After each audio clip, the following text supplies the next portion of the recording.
Welcome to my YouTube channel. My name is Steven. I want to use this medium to appreciate those that already subscribe to my YouTube channel. Thank you so much for taking your time to subscribe to my channel.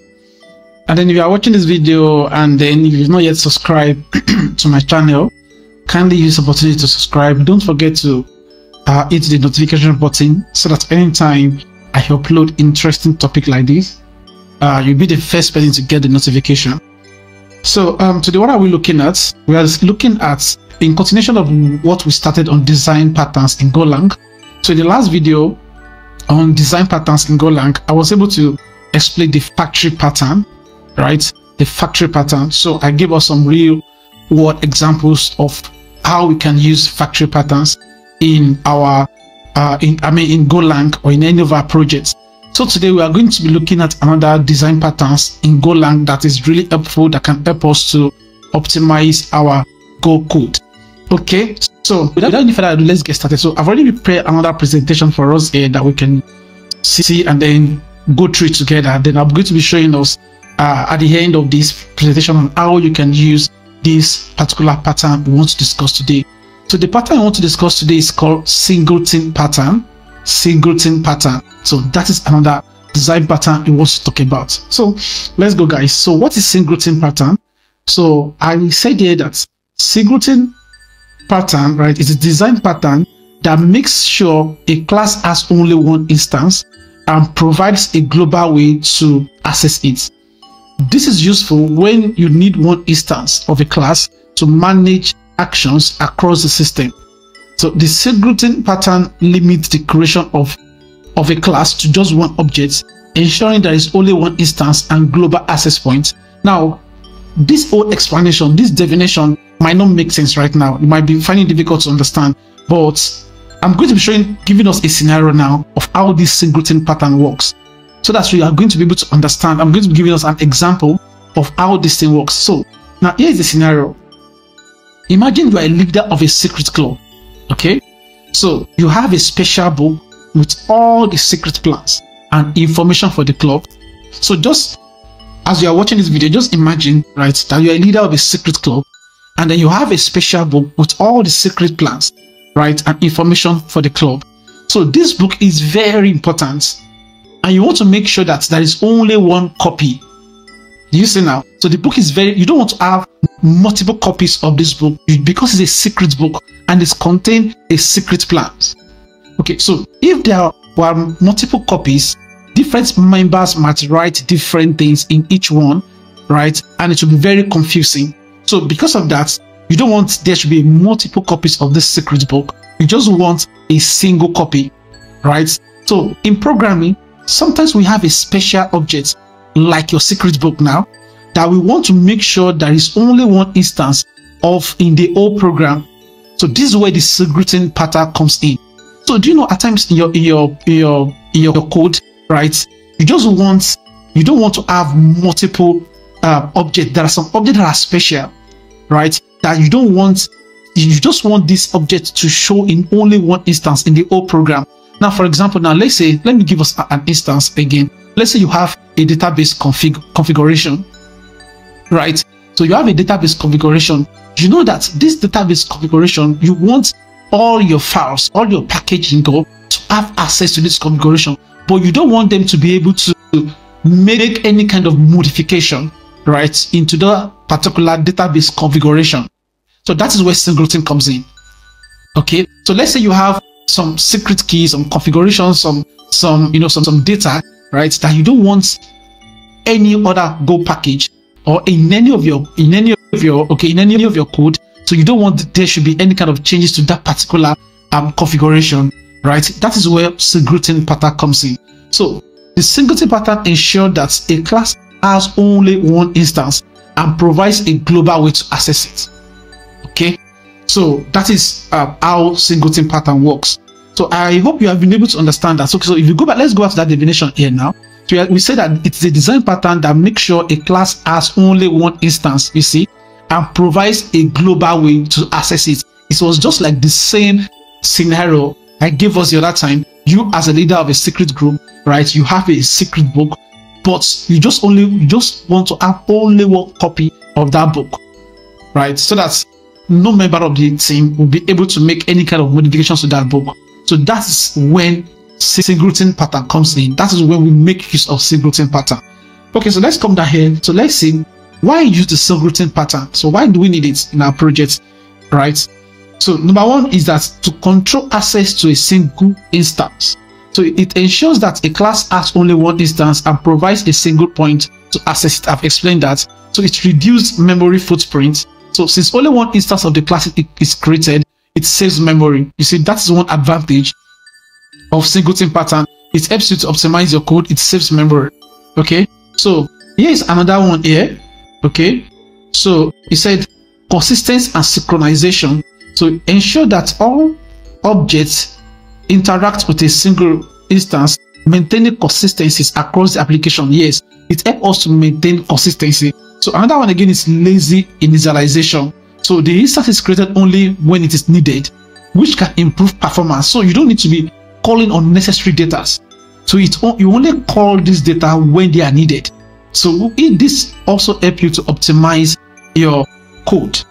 Okay, now so this here is a good example, right? This a real world instance now is a code of how you can implement singleton pattern in Golang. So now let's just quickly go through this code together. So let's see what's happening here. So the first thing is that we have our package here called package main, right? So we import, right? So here is a configuration. Okay, I said config manager host configuration setting for the application. So let's assume that we have a database URL, we have API key, we have a file path where we want to be saving some of our logs to. Okay, so instead of us, anytime we want to access our DB, right? Instead of us calling this database URL multiple times, we can use this singleton pattern, right, to initiate this particular configuration once, and from there we can be able to call and make use of this configuration, right, in our project. So now here's it. Now we now declare a variable here. So we say config instance is pointing to this config. Here's the pointer here, pointing to this config manager, and then here we say once. So we want to sync this instance once. So that is where this thing comes in. Okay, so now let's proceed. So here now we have this configuration instance here. So we say that get config manager instance return the singleton instance of config manager, right? So that's what we're trying to do here. So here now we now have our database URL. So don't forget that these ones, we say once, you have to this particular configuration, right, have to sync once. Okay, so we now said database URL, we put the API key here, and then we put a file path here. Okay, so the file path that contain our config.json, maybe inside this config.json, and that is where you have some other things you might need, right? Some other data or document that you might need that you don't want it to be exposed, right? So now we now return the config instance. This particular config instance will return it here. So now inside our main, so this is where the whole thing is happening. Now look at it here. This is why I so much love this pattern. Okay, now look at it here. We now say access configuration settings through the singleton instance, right? So here now we define a variable config1, and then we call this instance here, this particular function here. We call this config manager instance here, and then what happens is that we now log. You see, because we declare a variable here, and then we are calling this get config manager instance here, so we can now have access to every variables, right, inside this our config manager. So we can now come here, we can now say config1.database.url, which is going to give us this URL here. So we come here, the config1.api key, the file path as well. So not only that, we can as well, so access the configuration again should be the same instance, you see. So we can now access that configuration again inside our application. So this time around we are saying config2, you know, this is 1, this is 2, but it's still the same instance, right, that we are trying to code here. So then we can still say config2 database URL, which is still going to give us everything inside this particular everything, this database URL, API key, and file paths here. Okay, so now we can now do something. Okay, we can make a modification, right? We can make a modification to this database URL here. So we can now say config1.database URL is equals to this. Okay, so look at it here. So we have this config, right? This config2 here, then we can able to access this config to the database URL, the API key, just like what we did in this config 1. So now look at it here. Now we will now make we made a modification, right, to this database URL. Now we now say config 1 the database URL is equals to, we are giving it another value, right? We are giving this database URL another value, so you can as well confirm. Okay, so every changes we make to this database URL is going to affect this config 2 as well. So that's what we're trying to say, that verify that config 2 reflect the changes made through config 1. So anything you do to this particular database URL or to this API key, right, any changes you make is going to affect this config 2 as well. So it means that any changes you make in any, if you make any changes in any of this instance here, right, that were created here, is going to be a global change. All right, so it's going to be a global change. So let's come to the explanation here for us to understand better. So I give an explanation here. I said config manager structure. Okay, this structure holds configuration settings such as database URL, API key, and file paths, as I've explained. And that's a singleton variables. So we use config instance to hold the single instance of config manager and once from the same package to ensure that the instance is created only once. You get that? So we now say that get configuration manager instance function. This function initializes config instance with the configuration settings only once, ensuring that the same instance is returned every time the function is called. So the last part now, where we use the singleton, in the main function we access the config manager instance using config manager instance. Both config 1 and config 2 refer to the same instance.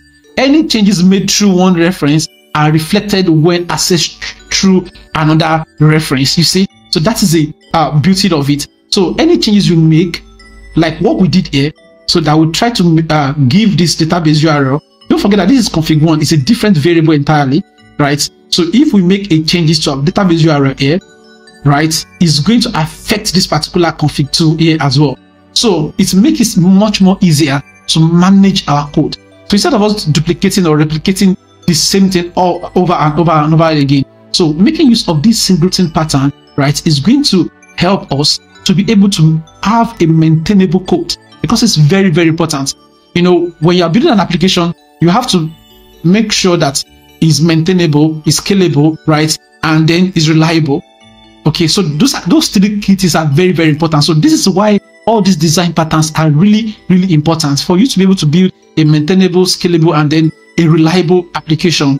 So you have to know how to make use of all these design patterns in your application. Okay, so I'm going to be dropping this. This article is an article, right? I'm going to, and then the source code is inside this article as well.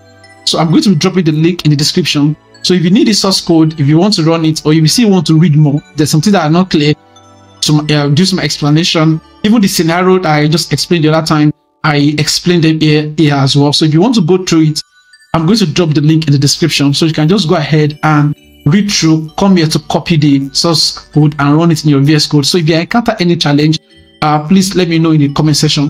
So in my next video, I'm going to be bringing another design pattern in Golang that can help us to build a scalable, maintainable, and then a reliable application.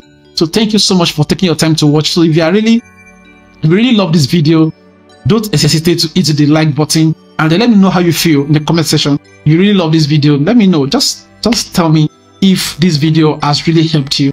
Thank you so much for taking your time to watch. See you guys in my next video. Bye for now.